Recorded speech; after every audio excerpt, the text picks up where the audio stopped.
Bon, comme on peut le voir, mon terreau de rempotage est vide, donc il faut que j'en refasse. Je vais en profiter pour vous montrer comment je le fais.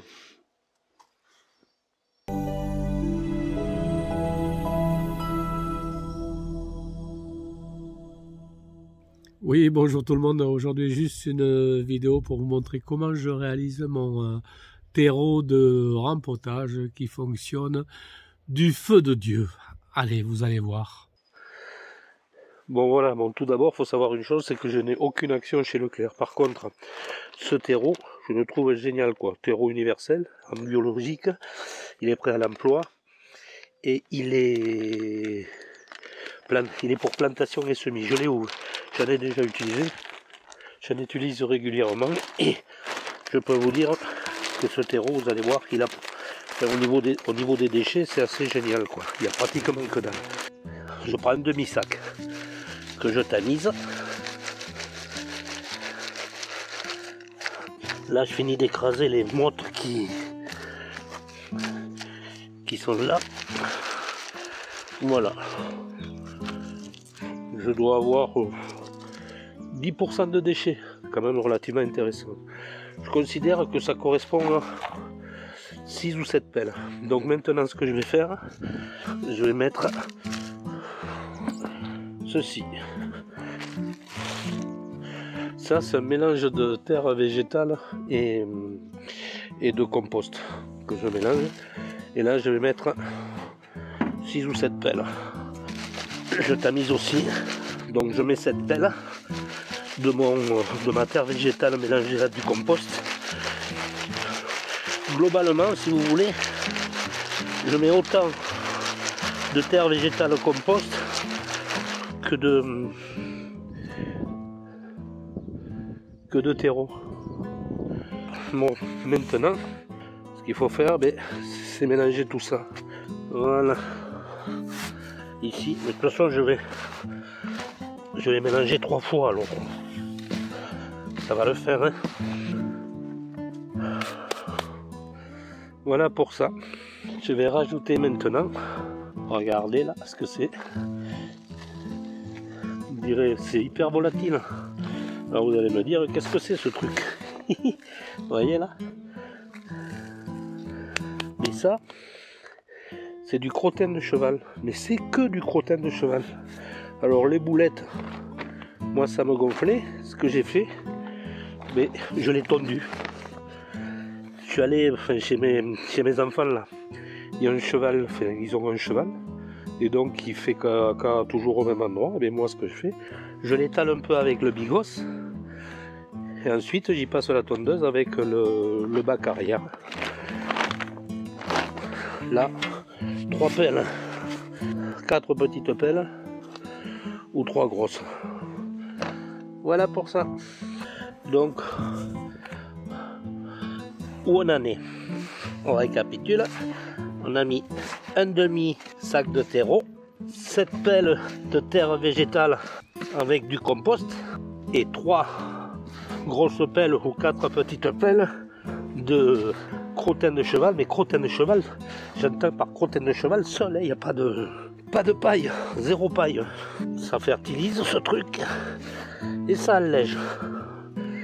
Bon, on n'a pas fini, on va continuer, on va ailleurs maintenant. Bon, l'ingrédient que l'on va prendre maintenant, ça va être du charbon de bois. Alors pourquoi du charbon de bois? Je vais le compacter, je vais le piler. Mais si vous voulez, quelque part, ça s'appelle du biochar. Enfin, le biochar, c'est super cher comme produit. Et qu'est-ce que c'est? Vous regarderez, j'avais fait une vidéo dessus sur le biochar. Mais c'est du charbon de bois qui a été minuscule. Il faut que ce soit fabriqué à l'étuvée, dans certaines conditions. Alors quelles sont les caractéristiques principales du biochar ou du charbon de bois? Comme c'est micro-poreux, ça permet aux micro-organismes de s'y mettre à l'intérieur et ça permet également de faire de la rétention d'eau. Donc je vais avoir un substrat qui va être très souple, très aérien, et donc je mets du charbon de bois pour pouvoir faire de la rétention d'eau. par contre, comment je vais le faire, c'est pas très intelligent, hein, parce que j'ai rien trouvé de mieux que les deux mains et la masse. Allez, on y va.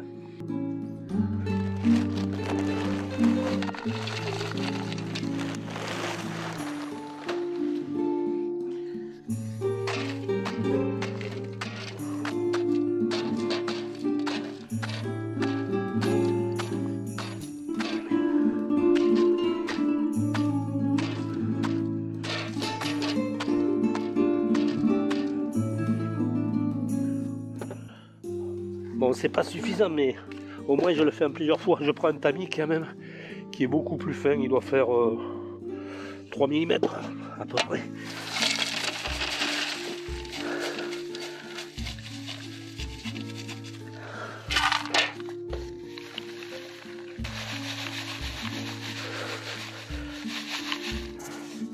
Voilà le biochar. Et si on regarde, c'est quand même des particules quand même très fin. Il y en a certaines, c'est la poussière, vous voyez, qui s'envole là quand je fais ça là. Il y a la poussière, je vais attendre.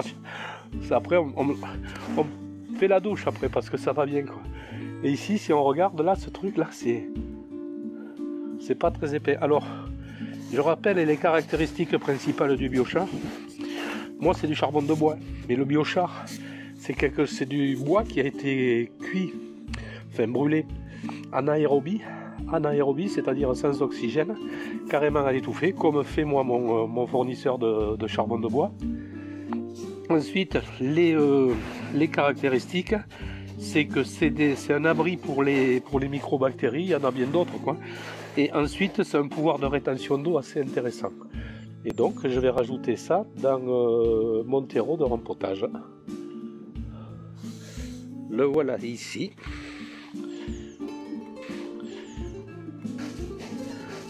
Voilà, on a pratiquement fini.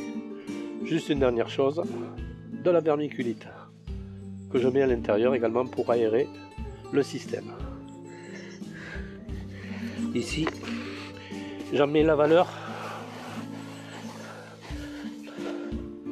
d'une pelle. Ce qu'il faut maintenant, eh bien, on mélange tout ça. Hein. Voilà pour mon terreau de rempotage perso. Allez, je vous montre comment il fonctionne. Je vous montre mes tomates Tiny Tims qui sont dans mon terreau de rempotage depuis, je ne sais plus, je vous l'écrirai. Et là, elle faisait à peine mon poil. Là maintenant, enfin, ça le pousse. Et si on regarde, elles font plus du double. Et ce, en une quinzaine de jours, je pense. Donc on regarde ici, là, ça a carrément doublé. Bon voilà, j'espère que cette vidéo vous aura plu. Voilà. Mon terreau de rempotage fonctionne super bien. J'espère avoir aidé pas mal de monde par rapport à ça. Si c'est le cas, bon, n'hésitez pas à liker, à partager, à mettre énormément de commentaires. Ça me fera énormément plaisir de vous abonner. Voilà. Sur ce, portez-vous bien et bye bye les gens.